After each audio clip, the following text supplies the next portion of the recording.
আসসালামু আলাইকুম। আজ রবিবার পহেলা অগ্রহায়ণ ২৪শে জমাদিউল আওয়াল ১৬ই নভেম্বর। বাংলাদেশ বেতার রাজশাহী।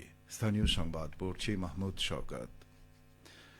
বাংলাদেশ জামায়াতে ইসলামীর কেন্দ্রীয় সহকারী সেক্রেটারি জেনারেল ও রাজশাহী বিশ্ববিদ্যালয়ের সিনেট সদস্য মাওলানা রফিকুল ইসলাম খান বলেছেন, জনগণ ভোট দিয়ে রাষ্ট্র ক্ষমতায় পাঠালে জামায়াতের প্রথম অগ্রাধিকার হবে দুর্নীতি দমন। দুর্নীতি বন্ধ করা সম্ভব হলে ৫ বছরে বদলে যাবে দেশের পরিস্থিতি। গতকাল সিরাজগঞ্জের উল্লাপাড়া উপজেলার দুর্গানগর ইউনিয়নে স্থানীয় জামায়াতে ইসলামী আয়োজিত নির্বাচনী মতবিনিময় সভায় প্রধান অতিথির বক্তব্যে তিনি এসব কথা বলেন। তিনি আরও বলেন, আগামী জাতীয় সংসদ নির্বাচনে সরকারকে অবশ্যই লেভেল প্লেয়িং ফিল্ড নিশ্চিত করতে হবে। ভোট কেন্দ্রে গিয়ে ভোটারদের নিশ্চিন্তে পছন্দের প্রার্থীকে ভোট প্রদানের পরিবেশ সৃষ্টি করতে হবে।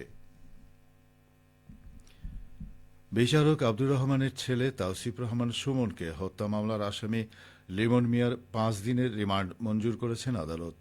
Rajshahi metropolitan court inspector Abdur Rafiq বিষয়টি নিশ্চিত করে বলেন, গতকাল আসামিকে মেট্রোপলিটন ম্যাজিস্ট্রেট আমলি আদালতে তোলা হয়।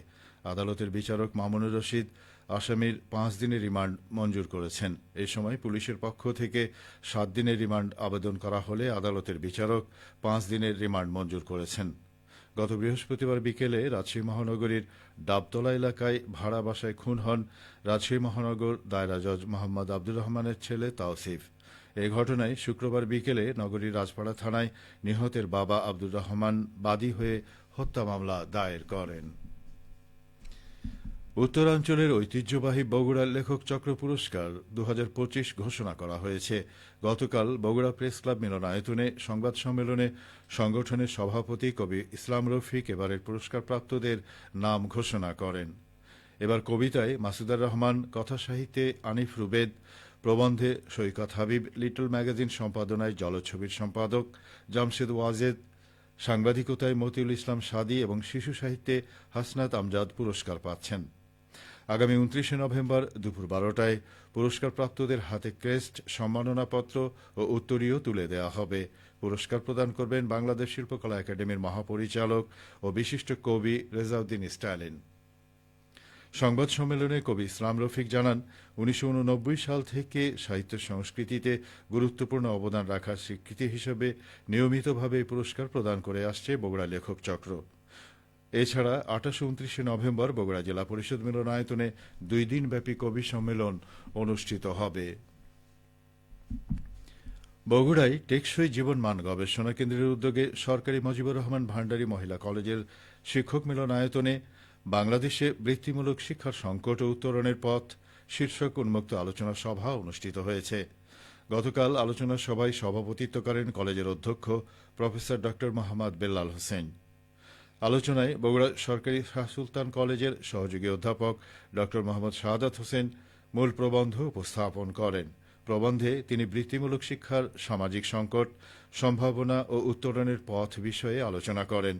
সরকারের নানা উদ্যোগ সত্ত্বেও কেন শিক্ষার্থী ও অভিভাবক গণবৃত্তিমূলক শিক্ষায় আগ্রহী হচ্ছে না, কারণ মানুষের প্রথাগত ধারণা ও সামাজিক মর্যাদার পরিবর্তন করতে না পারলে কারিগরি শিক্ষার প্রসার সম্ভব হবে না। আলোচনা সভায় বক্তারা বলেন, বিপুল জনসংখ্যার দেশে কারিগরি শিক্ষার কোনো বিকল্প নেই। পৃথিবীর সকল উন্নত দেশের মূল ভিত্তি কারিগরি শিক্ষা। আমাদের শিক্ষা সংস্কৃতির পরিবর্তন করতে হবে। নাটোর জেলা শিল্পকলা একাডেমি প্রাঙ্গণে নবান্ন পিঠা উৎসব অনুষ্ঠিত হয়েছে। গতকাল সন্ধ্যায় তাথই নৃত্যকলা একাডেমি আয়োজিত অনুষ্ঠানে প্রধান অতিথি ছিলেন নাটোরের অতিরিক্ত পুলিশ সুপার মোহাম্মদ ইফতেখার আলম। তাথই নৃত্যকলা একাডেমির পরিচালক ইফতেখার রহমান সৌরভের পরিচালনায় অনুষ্ঠানে বক্তব্য রাখেন শিক্ষাবিদ অধ্যক্ষ আব্দুর রাজাক এবং নাটোর প্রেস ক্লাবের সাবেক সভাপতি ফারাজি আহমদ রফিক বাবন। অনুষ্ঠানে বক্তারা বলেন, নবান্ন এবং পিঠা আমাদের ঐতিহ্যের স্মারক। এই ঐতিহ্যকে ধারণ এবং লালন করে আমাদের সংস্কৃতিকে এগিয়ে নিয়ে যেতে হবে। এই প্রজন্মের সাথে মেলবন্ধন তৈরি করে দিতে হবে। পরে তাথই নৃত্যকলা একাডেমির ক্ষুদে প্রশিক্ষণার্থী শিল্পীরা দলীয় নৃত্য পরিবেশন করেন। একটি শোক সংবাদ। বাংলাদেশ বেতার রাজশাহীর অবসরপ্রাপ্ত গাড়ি চালক মোহাম্মদ আব্দুর রহিম গত রাত 12:30টায় নিজ বাসভবনে ইন্তেকাল করেছেন। ইন্না লিল্লাহি ওয়া ইন্না ইলাইহি রাজিউন। তিনি দীর্ঘদিন প্যারালাইসিসে ভুগছিলেন। মৃত্যুকালে তার বয়স হয়েছিল ৬৫ বছর। আজ বাদ-জোহর মরহুমের জানাজার নামাজ কাজীহাটা নতুন জামে মসজিদে অনুষ্ঠিত হবে এবং মহিষভাথান কবরস্থানে দাফন কার্য সম্পন্ন করা হবে। খেলার খবর ফুটবল। বগুড়ার শাহজাহানপুর উপজেলার সোনাকানিয়া যুব সমাজের উদ্যোগে আয়োজিত সোনাকানিয়া ফুটবল টুর্নামেন্টের ফাইনাল খেলা অনুষ্ঠিত হয়েছে। গতকাল ফাইনাল খেলায় মালিহাটে স্পোর্টিং ক্লাব ১-০ গোলে জামুন্না স্পোর্টিং ক্লাবকে পরাজিত করে চ্যাম্পিয়ন হওয়ার গৌরব অর্জন করে। ফাইনাল খেলায় প্রধান অতিথি হিসেবে উদ্বোধন ও পুরস্কার বিতরণ করেন উপজেলা বিএনপির সাবেক আহ্বায়ক ও শাহজাহানপুর উপজেলা পরিষদের ভারপ্রাপ্ত চেয়ারম্যান আবুল বাশার। সবশেষে আবহাওয়া। আজ সকাল ৬টায় রাজশাহীতে তাপমাত্রা ছিল ১৬.৯ ডিগ্রি সেলসিয়াস।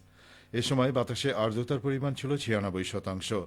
রাজশাহী ও পার্শ্ববর্তী এলাকায় আজ সূর্যোদয় হয়েছে সকাল ৬টা ২১ এবং সূর্যাস্ত সন্ধে ৫টা ১৭।